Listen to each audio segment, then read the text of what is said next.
এইটুকু অপরাধের কারণে সে অনুতপ্ত অনুশোচনায় এমন হবে যে সকালবেলা নাস্তা করতে টেবিলে তার স্ত্রী সন্তান দেখলে বলবে যে কি ব্যাপার, আপনার কোনো সমস্যা হয়েছে?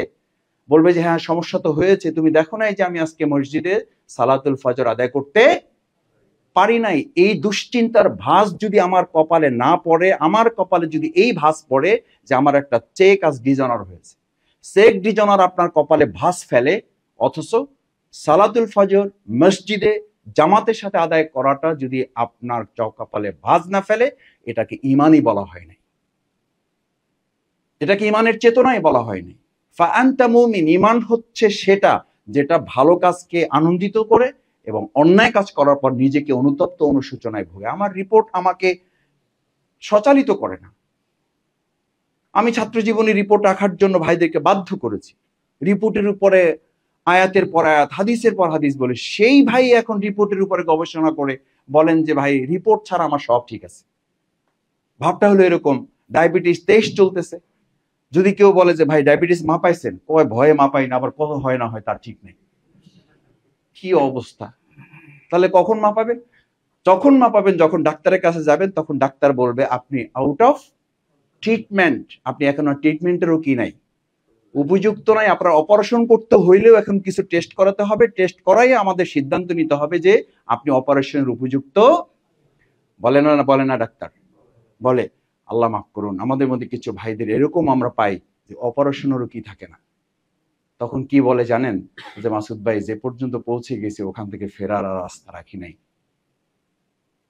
আমরা ও পথে গিয়েছি কিন্তু ফেরার আর কোনো রাস্তা আমরা রাখি নাই। এর নাম দিয়েছি আমরা যে অপারেশনের উপযুক্ত থাকে না।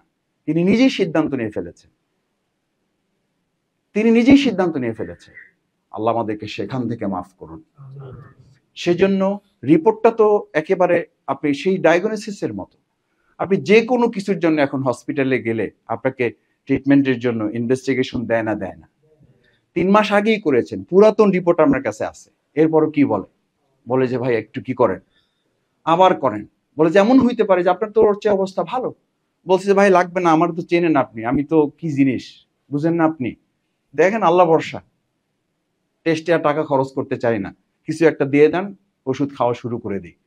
আপনি বলেন পৃথিবীর কোনো ডাক্তার আপনার প্রতি যদি সিম্প্যাথিও থাকে এবং আপনার নিকটাত্মীয় যদি সে হয়, সে কি এটা করবে? আপনাকে করবে না। কেন করবে না? এটা যথাযথ ট্রিটমেন্ট হবে না, এটার জন্য রিপোর্ট দরকার। দুনিয়ার স্বাস্থ্য চিকিৎসায় যদি, আপনার স্বাস্থ্য বিনির্মাণে যদি, আপনার স্বাস্থ্য টিকাতে যদি, আপনার স্বাস্থ্যের সৌন্দর্য রক্ষায় যদি, স্বাস্থ্যের উন্নতির জন্য যদি পৃথিবীতে সবচেয়ে বেশি ইম্পর্টেন্স দেওয়া হয় রিপোর্টকে, তাহলে আপনার আত্মিক উন্নতি সাধনে কেন আপনি এটাকে ইম্পর্টেন্ট মনে করেন না? অথচ ইসলাম বলে বিজ্ঞানের শেষ ধাপ হচ্ছে ইমানদারের, মানুষের প্রথম অসুস্থতা শুরু হয় তার শরীর থেকে না, কোথা থেকে?